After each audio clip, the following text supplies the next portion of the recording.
तर मंडळी, उन्हाळा आला की सगळ्यात पहिले आपले हात वळतात ते म्हणजे एसी, कूलर आणि फॅनकडे. एसी, कूलर, फॅनचं तर ठीक आहे, पण या सगळ्या ज्या गोष्टी आहेत, या गोष्टींशिवायही तुम्ही उन्हाळा कसा घालवू शकता? जर तुम्ही कुठे फिरायला गेलात, एखाद्या टेंटमध्ये गेलात, तरी सुद्धा विदाऊट एसी कसं ते वातावरण तुम्ही थंडावा त्या वातावरणामध्ये निर्माण करू शकता, याच्याच सगळ्या टिप्स मी तुम्हाला आजच्या व्हिडिओमध्ये देणार आहे. जर तुमच्याकडे एसी, कूलर असेल तर तो कसा नीट ठेवला पाहिजे, याच्याही काही टिप्स आहेत, त्यामुळे हा व्हिडिओ शेवटपर्यंत पहा. सगळ्यात पहिली गोष्ट की एसी शिवाय घर थंड कसं ठेवायचं. विशेषतः काय करतो आपण झटपट एसी घेतो, घर कूल करतो आणि आपला उन्हाळा व्यवस्थित पार पडत असतो. पण जर अचानक लाईट गेली किंवा अगदी काहींची परिस्थिती नसेल तर त्यावेळेस जेव्हा बाहेरचं तापमान 40 अंशाच्या पुढे जातं तेव्हा फक्त पंखा गरम हवा फेकतो. अशा वेळी काही नैसर्गिक असे उपाय मी तुम्हाला सांगते जे एकदम कमाल करणार आहेत आणि तुम्हाला या उन्हाळ्यामध्ये एकदम लाईफ सेवर वाटणार आहेत. त्यामध्ये नंबर 1, क्रॉस व्हेंटिलेशनची जादू. दुपारी 10 ते संध्याकाळी 5च्या वेळेमध्ये खिडक्या आणि दारं पूर्णपणे बंद ठेवा, जेणेकरून हवेची गरम हवा जी आहे, बाहेरची गरम हवा जी आहे ती आत येणार नाही. आणि संध्याकाळी 6 नंतर सर्व खिडक्या उघड्या ठेवा, जेणेकरून थंड हवा जी आहे ती खेळती राहते. हा अगदी पारंपरिक आपला उपाय आहे जो तुम्ही केला पाहिजे. दुसरं म्हणजे ओले पडदे वापरले पाहिजेत. आता तुम्हाला प्रश्न पडेल, पडदे कसे ओले? पण काय आहे, खिडक्यांच्या पडद्यांवर पाण्याचा असा पुसटसा फवारा मारा आणि जाड सुती पडदे ओले करून जरी तुम्ही लावलेत, काही अंशी ओले, तरी बाहेरून येणारी जी हवा आहे ती ओल्या कापडातून येते आणि त्यामुळे नैसर्गिक एअर कूलर तुम्हाला मिळत असतं, जे तुम्ही करू शकता.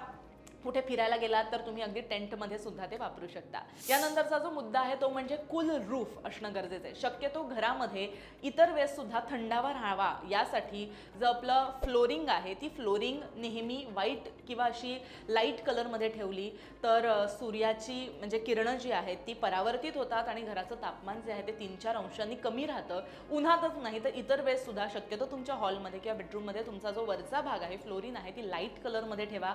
White, ivory colour, cream colour असे बरेच कलर आहेत की जे तुमच्या घरामध्ये थंडावा देतील. जास्त गडद रंग तुमच्या घराला कधीही लावू नका, कारण त्यामुळे बरेचदा आपल्या शरीराचं जे काही तापमान आहे आणि बाहेरनं येणारी जी हवा आहे त्याच्यामध्ये थोडीशी तफावत निर्माण होऊन आपल्याला अनइझी वाटू शकतं.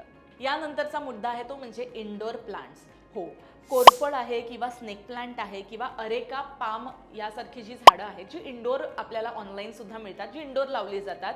या झाडांमुळे काय होतं की हवेतला जो ओलावा आहे तो टिकून राहतो आणि त्यामुळे हवा जी आहे ती शुद्ध आणि एकदम फ्रेश आणि थंडावा आपल्याला जाणवत असतो. नंतरचा मुद्दा आहे तो म्हणजे LED बल्बचा वापर. जुने पिवळे बल्ब खूप उष्णता निर्माण करतात, त्याऐवजी LED बल्बचा जर तुम्ही वापर केला तर त्यामुळे कमी गरम होईल आणि तुमचं लाईटचं बिल सुद्धा जास्त येणार नाही, कारण बाकीची जी संसाधनं आहेत जसं की फॅन आहे किंवा इतर सगळ्या गोष्टी सुद्धा कमी वापरल्या जातील. नैसर्गिक थंडावा जो आहे तो यामुळे निर्माण होईल. तर मंडळी, या ज्या काही तुम्हाला मी उपाय जे सांगितले किंवा पॉईंट सांगितले ते तुम्ही बाहेर गेल्यानंतर किंवा कोणाला जर एसी घ्यायला होत नसेल तर तुम्ही कसं स्वतःचं संरक्षण करू शकता ते मी तुम्हाला सांगितले.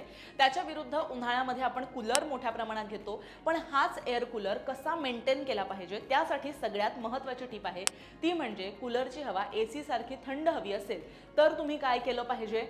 त्यासाठी नंबर 1, कूलरच्या घासपट्ट्या तुम्ही बदलल्या पाहिजेत. म्हणजे जे कूलिंग पॅड्स आहेत, कूलरच्या बाजूला असलेल्या हनीकोम पॅड्स किंवा गवताच्या ज्या पट्ट्या आहेत जर त्या जुन्या झाल्या असतील तर त्या बदला.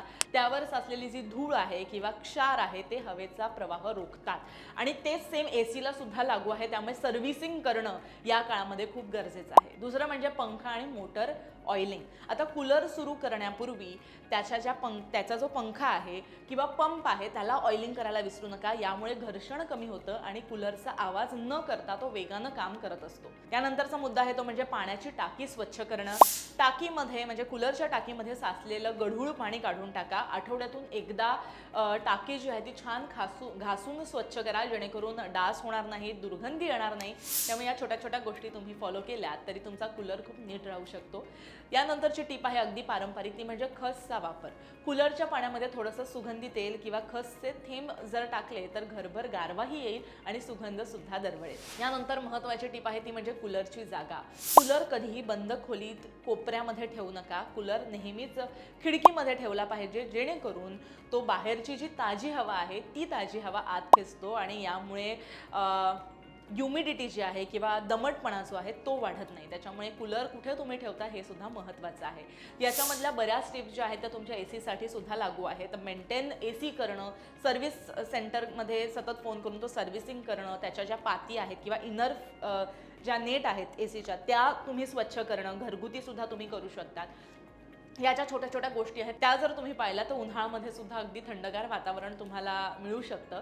पण जर तुम्हाला एसी कूलर घ्यायचा नसेल, कुठे तुम्ही बाहेर गेला, टेंट असेल, छोटंसं तुम्ही काहीतरी बाहेरचं आउटिंग ट्राय करत असाल, तर ओले पडदे, ओले कपडे असे जर तुम्ही व्हेंटिलेशनच्या जागी लावले तर तुम्हाला थंडावा मिळणार आहे, तुमच्या विजेची सुद्धा बचत होणार आहे. किंवा ज्यांना या गोष्टी सध्या नाही परवडू शकत त्यांच्यासाठी सुद्धा ह्या खूप छान टिप्स मी तुम्हाला दिलेल्या आहेत, ज्या तुमचा हा उन्हाळा खूप भारी आणि गारेगार करू शकतात.